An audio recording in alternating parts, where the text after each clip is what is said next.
Welcome to today's live Ielts class. My name is Adrian and I'm streaming to you from beautiful Victoria here on the west coast of Canada. I hope everybody is having a great start to their weekend. I hope you're staying healthy, strong, and productive and active. In this class, we are looking at some questions from our members for the Ielts exam, and I will do my best to give you clear and useful answers so that you can find that band 9 level for the different sections of the test. While we wait for some of our members to join in, this lesson is presented to you by aehelp.com. For academic Ielts success, check us out there. For the general Ielts, visit us at ieltshelp.com. That's generalieltshelp.com. On both of those websites, we do have a lot of materials to answer many of your questions and to practice so that you can get those high band scores. I'll show you what these websites look like. This is our academic Ielts website here at aehelp.com. It's got this blue background, and you can click this big red button to join the premium package.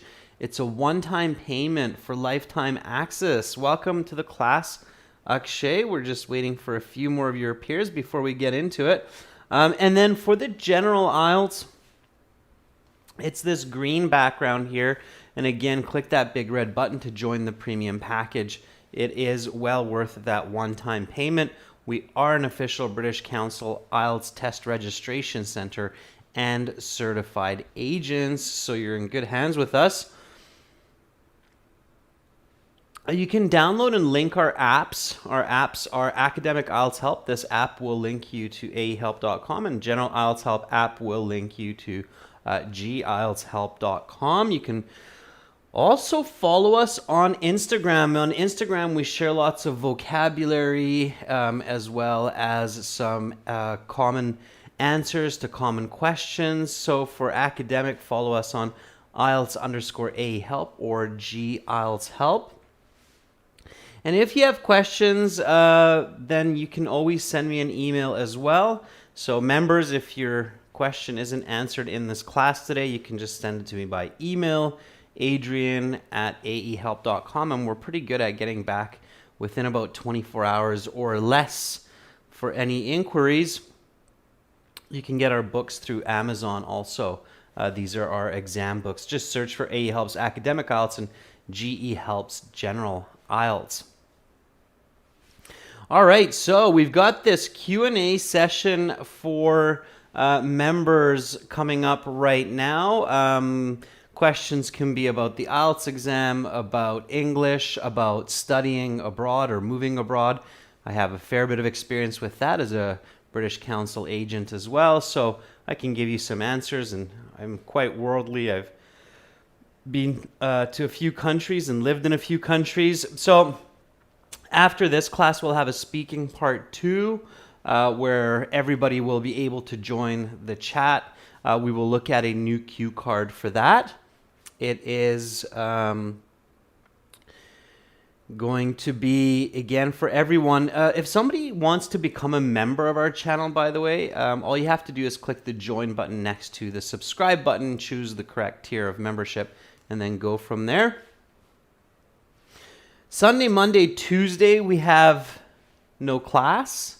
And then from the 25th, which will be the Wednesday, again, we'll have a full week of classes starting with speaking part 1. So that is going to be up on our YouTube community board, and you can see the schedule there. All right, let's get into some questions and answers. So members, the Q&A session is for you once every couple of weeks. It gives you a chance to ask me some questions, again, about the Ielts. It's a first come, first serve basis, so whoever asks me the question first in the chat, I will respond to first. And then if I see some questions that are on the same topic or discussing the same issue then I will try to, of course, combine the responses. So welcome Rashika, welcome Nikhil. So go ahead and ask me your questions, any questions that have come up during your studies while you're watching videos on YouTube from myself or from other instructors. So go ahead and ask me your questions. Again, it's first come, first serve. If I don't know the answer, I'll let you know, but I'll do my best certainly to give you an accurate response. While you're thinking about your questions, just very quickly on the websites, when you log into your My Student account by clicking in there, you have these resources up above your username. You have the forum, you have the blog, the contact us, and the question mark. So you can always use that to get some of your answers as well. We just updated our blog. So our blog will now have this nice navigation bar at the top, so you can flip through the pages, and then you can click on these topics here like IELTS Focus, IELTS Information, Learning, and you can see there's lots and lots of blogs there to help you. So I know that's a little bit bright here. Let me see if I can kind of darken it up a bit so you see what I'm talking about. There you go. Yeah, so you can click on any one of these, like IELTS Preparation and Studying for IELTS. It's got 17 different topics, so you click on that. And then you have IELTS Speaking Part 1, Questions and Answers, topic is weather, and so on. Okay, so check those out. And then aside from the blog, there is also a forum where you can communicate with other IELTS students. There's a knowledge base, and you can directly send us an email as well. Okay. All right. So I see that Rashika is asking a question. Let me brighten up our day a little bit here. There we go. So Rashika is asking, do we receive an extra 10 minutes in the reading section to transfer answers to the answer sheet? Rashika, no. In the reading section, you are putting your answers directly into the answer sheet in the paper-based, and in the computer-based, you're just actually clicking or typing the answers, so you do not get 10 minutes. It's not like the paper-based listening section.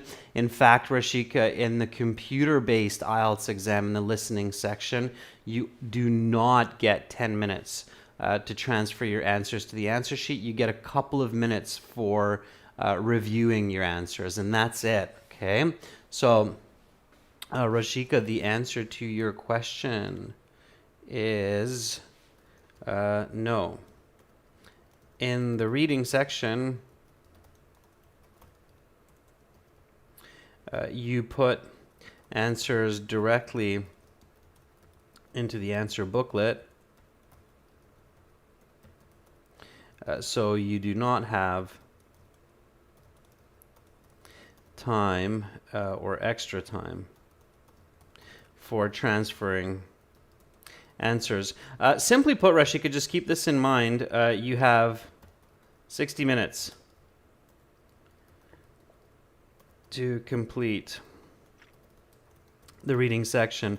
Once that's up, your time is done and you go to the next section. So once your 60 minutes is done for the reading, and they don't tell you when there's 20 minutes or 40 minutes, it's basically start and finish. So the invigilator will introduce the reading section. They'll say, okay, now we shall continue with the reading section. They'll give you some instructions, and then they'll say, okay, when you're ready, your 60 minutes starts, and then your 60 minutes will start very soon after. Once that 60 minutes is up, you actually get a notification 10 minutes before the 60 minutes is up, so that's kind of good to keep in mind. You will be notified when there is 10 minutes left in the section.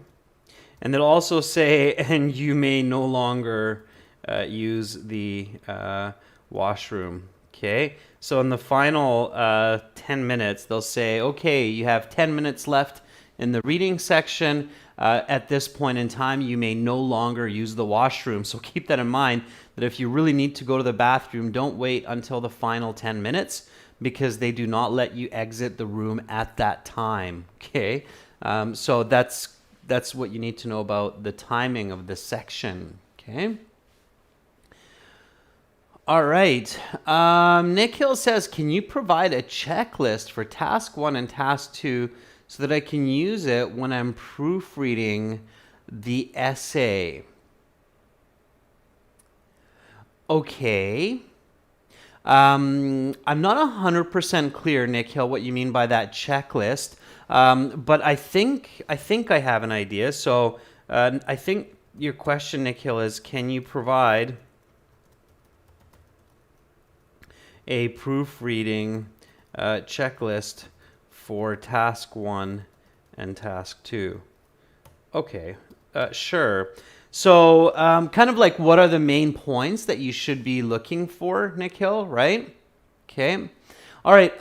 So number 1, yeah, okay. And this is the order I would do it in, is look for any information mistakes. That's what I would do first, Nick Hill, is try to see if there's any key piece of information missing, or if I'm going off topic. Okay. And when you're looking for information mistakes, I would also, at this point, make sure the writing is concise. So I would kind of do that together. So if you catch any sentences, phrases where it feels like it's wordy, that's the word we use in English, it's wordy, then you want to kind of shrink those down. So look for information mistakes. Then secondly, you should look for grammatical mistakes.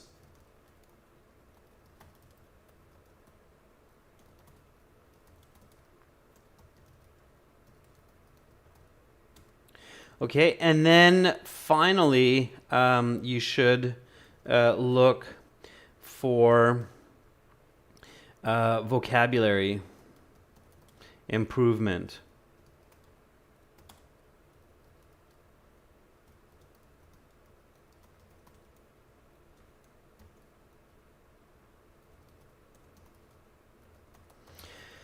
Remember, students, that the English language has a massive vocabulary base. So I think standard everyday use English is up to something like 1.4 million words. So you have words in English that can express some very complex ideas, and you want to look for those, okay? So so remember that English has a massive vocabulary, and you want to find words that express complex ideas. That will really help you to make your essay concise as well. Okay? So that's kind of basically like the 1, 2, 3 of the checklist that I use when I go through my essays. First, I want to look at information mistakes. Okay? Information mistakes, at this point, let me get a little bit more detailed here for information mistakes as well. Look at structure. Look at author's voice. Look at verb tense mistakes.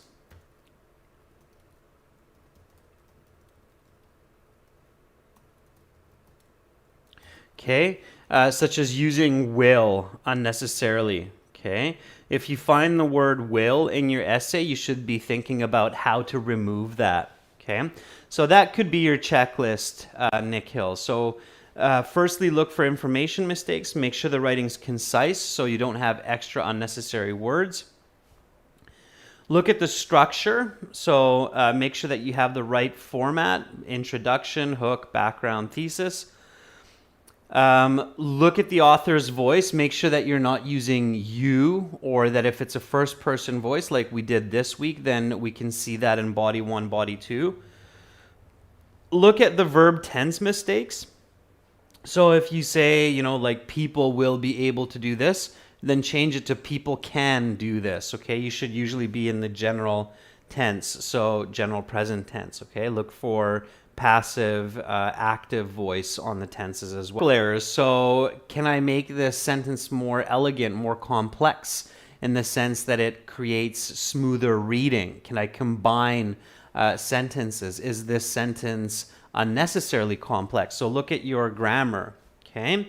And then finally, look for vocabulary improvements. Use a thesaurus, use a dictionary, and look to improve your vocabulary throughout the essay. Okay, that's what I would do. All right, good question, Nikhil. Thank you for that. All right, let's see. Some more questions. Lots of questions coming up now. Okay, Arda says, hi, sir. I can't join the class today because of my brother's birthday party. Arda, happy birthday to your brother. Have fun at the party and catch up when you have some time. Okay, Deepika says, can you teach us punctuation, please? Okay, Deepika, that's a big question. That's a big ask. Punctuation is a complex topic, and of course we could have lots of classes on punctuation. So it is important to use punctuation well.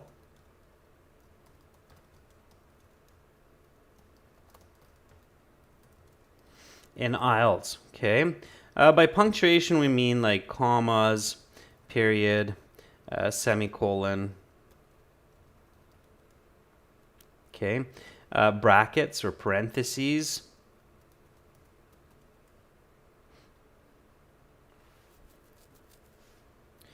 Quotation marks are common as well.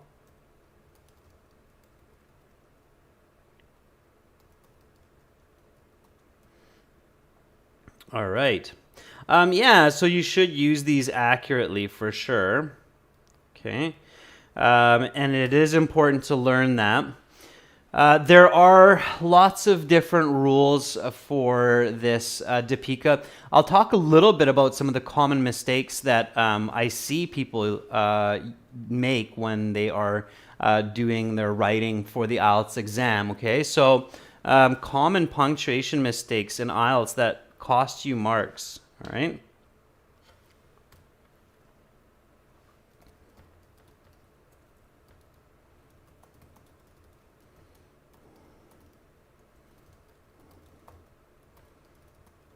Okay, so let's go through this because I see a lot of writing from IELTS students, and I definitely do see some recurring mistakes, okay? So number one, leaving a space before periods and commas, okay?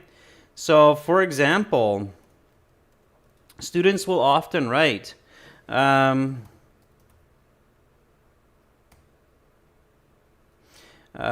before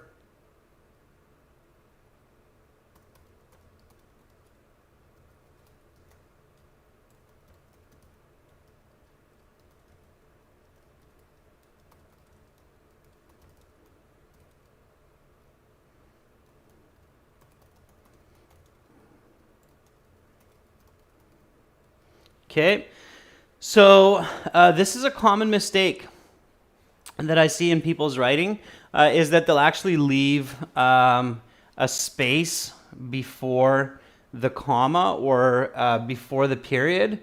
That's very awkward, okay? There's no space. So periods, commas, semicolons, quotation marks, they come directly after the last letter, okay?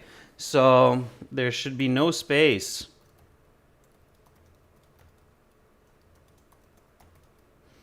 Before a punctuation mark.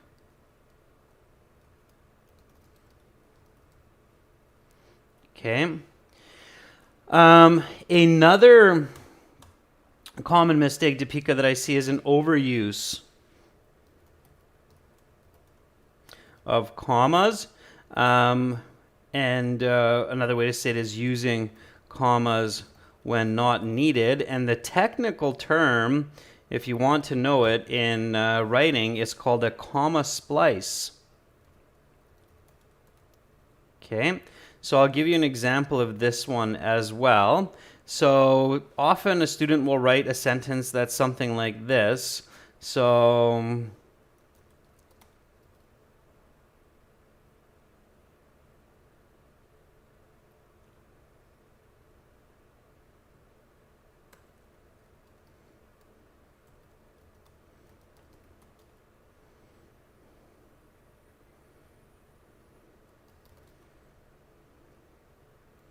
let me think of a good sentence here for you. So many companies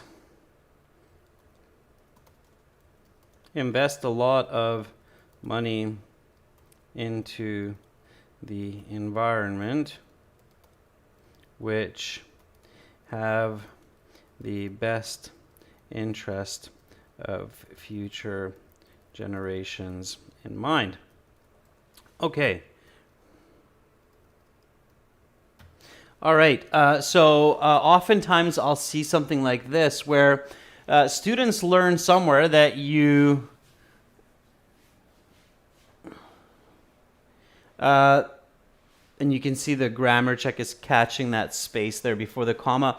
So many students learn that before the word which, it's often that you'll have a comma. So every time they use the word which, they'll put a comma before that, adjective clause indication. But oftentimes it's not needed. So many companies invest a lot of money into the environment which have the best interest of future generations in mind.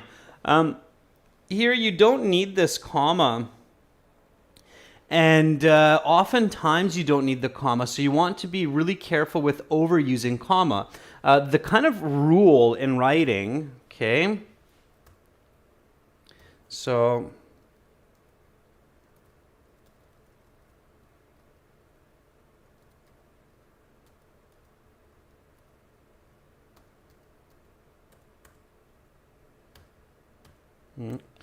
trying to get that lined up, but whatever. Okay, so the common rule, let me just fix this. I'm a geek for formatting. Okay, so the common concept in good writing is that the author wants to create a smooth flow and rhythm for the reader. This means avoiding the overuse of punctuation. Okay, so sometimes people think that, oh, if I have a good piece of writing, then it should have a lot of punctuation, like a lot of semicolons and commas, because then it looks really advanced and fancy.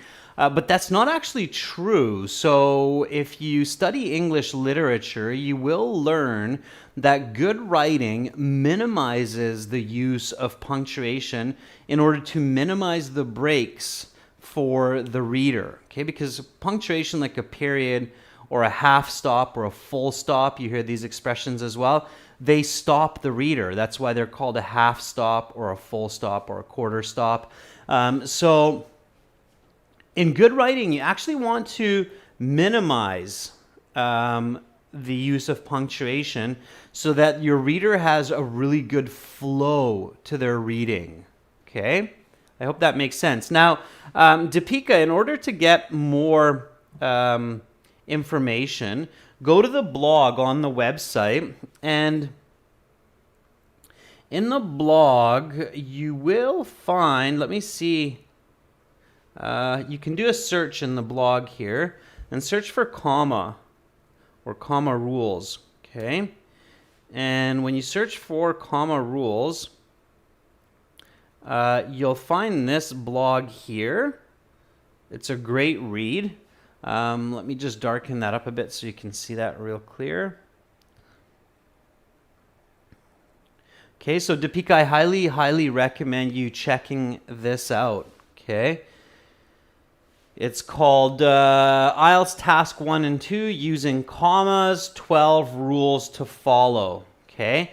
So read that blog. Just do a search for comma rules in the blog, at aehelp.com, and you're going to find that blog, and that will give you a lot more insight on how to use commas accurately, because that's usually where students make mistakes on the IELTS. Semicolons, if you know how to use them, great. If you're not sure how to use them, don't panic. You don't need to have that level of comprehension of punctuation for the IELTS exam. When you get to university and when you're doing essays in university, yes, you will need to up your game, but not so much for the IELTS exam, okay? So for the IELTS exam, it's not absolutely critical that you understand the use of more advanced punctuation, but you should know how to use commas, so check that out, all right? Okay. So that's my tip for all of that, okay? All right, let's see some more questions. 5D Andre says, hello, how as formal, informal can I get in the speaking section?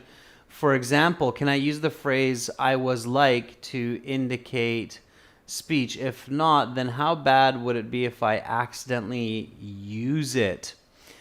That's a great question, Andre. So Andre's question is, how formal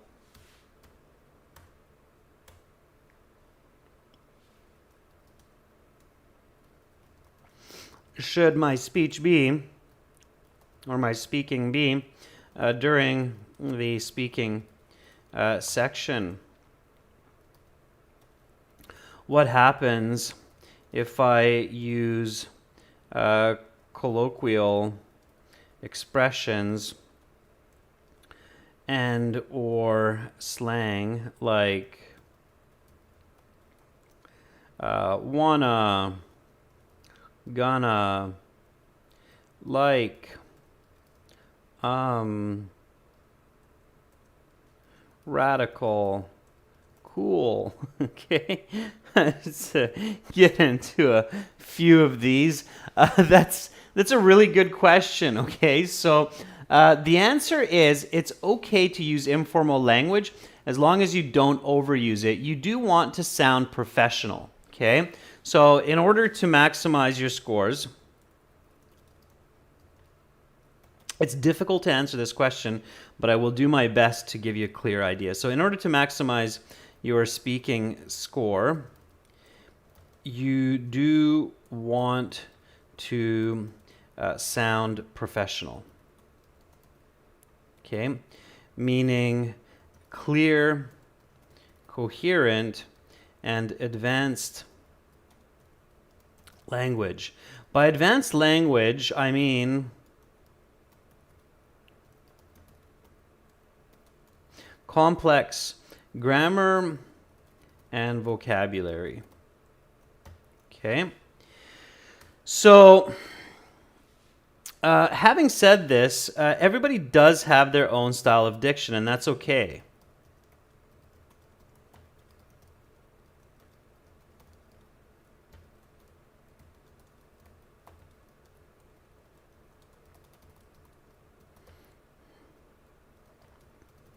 As long as it doesn't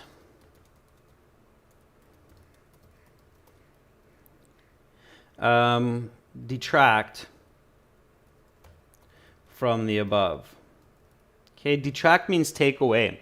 So if you use the words wanna, gonna, so this weekend I'm gonna meet up with some friends and we will go for a nice walk to the park, like just the other day where we like to hang out and have a great conversation. So there, my speaking is still okay. I'm starting to bring some natural diction in there. That's my style. It's not actually my style. I'm just copying some styles. But that's fine, and it's okay to use natural fillers like as well. However, if you're using this type of colloquial language so much that you're avoiding the use of more complex grammar, you're avoiding certain words. This is why I always tell students, do not use the word stuff and things. The words stuff and things are commonly a part of many people's diction. So the things I like in my home are. Instead, you want to say the items that I like in my home or my belongings that I really enjoy in my home are. So you always want to find that better vocabulary. Sometimes the nuances that we use in our natural language, using words like wanna, gonna, like, cool, stuff, it's actually decreasing the quality of our speech because we're not using more accurate words. We're not expressing ourselves clearer. So, of course, what will happen, Andre, is this will take points from your coherence. It will take eventually scores from your lexical resource, so the vocabulary that you're using. So you do want to sound professional. So if you're using the word stuff and things and like often throughout your speech, you will definitely lose at least one band score before the interview is over because you're not picking up maximum points for coherence, for vocabulary, and for grammar. Your fluency might still be okay, and that's kind of the interesting part is we use this kind of natural diction and these filler words to keep our fluency going, right? But fluency is not enough alone for that band 9. And we just actually released a video in HD with an interview with an Indian candidate from New Delhi. And she's a perfect example of this because she's very fluent, but she's not always coherent because of her diction. Okay? Does that make sense, Andre, about natural diction is okay, but overusing it and avoiding more specific vocabulary or better grammatical structure, that's what's going to cost you the mark. So a little bit is okay. It's very difficult for any one person to completely eliminate all natural diction. You're not, if you use the word things once in your interview, or if you use the word like once in your interview, you're probably not going to lose points. If you use the word stuff, if you're my student or you're my candidate, then you probably would lose a half band on using the word stuff. But yeah, so once or twice, it's okay. Too much, it's not good. All right, hopefully that makes sense, Andre. So you have to find the right balance. Okay, and your goal absolutely is professional language. So when you're thinking about the IELTS speaking interview, you should be thinking about giving or hosting a meeting in a company. You're an executive, you're maybe the executive for product development, and you're hosting a meeting with the other executives. The company's worth millions of dollars, and of course you're giving a presentation using clear, coherent, formal English. So you should be focusing on that. All right? So, any more questions, members? So those are some great questions so far. Anybody have any more questions? All right. It looks like, okay, we got one more, so we'll take this. Ken says, Adrian, can you give me what is the hardest part in speaking in IELTS? Yeah, it's definitely not that informal, Andre, going back to that. Yeah, it's not that informal at all. Yeah. Ken is asking, what is the hardest part in speaking in IELTS? Okay, yeah, so it's a good question, Ken. So Ken is asking, what is the most challenging part of IELTS speaking?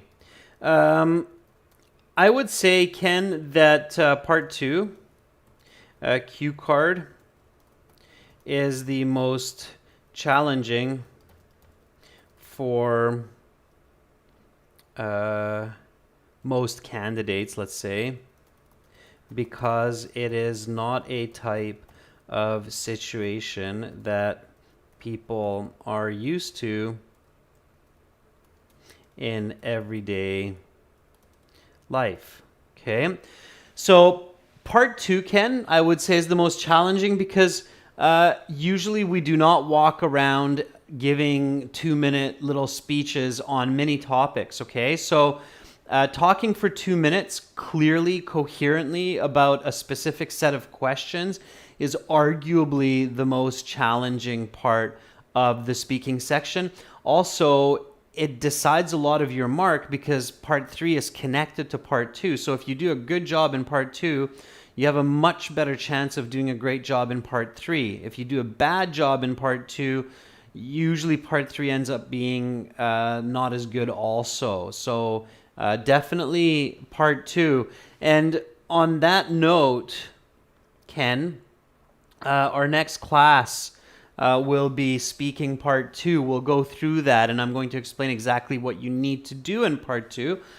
So I'll stop there for today, everyone. Again, for lots more answers, you can visit us at aehelp.com for academic IELTS and gieltshelp.com for general IELTS. Check out the forums, check out the blogs, check out our knowledge base that's there for you. You can click on the question mark in your My Student account. Good questions today, students. Again, if you forgot your question or if you remember after the class, you can always send me an email, adrian@aehelp.com, if you don't find it online. Okay. Deepika, yes, you can start a sentence with also. It's followed by a comma, so also, comma. In most situations, Deepika, we use also to join phrases, but you can start a sentence with also. It's not like and or but. You shouldn't start sentences with and or but. All right, everyone, so that's it for the Q&A session for now. I'm Adrian signing out from beautiful Victoria, and I will see you in 30 minutes for Speaking Part 2 Q Card. Bye for now. See you soon.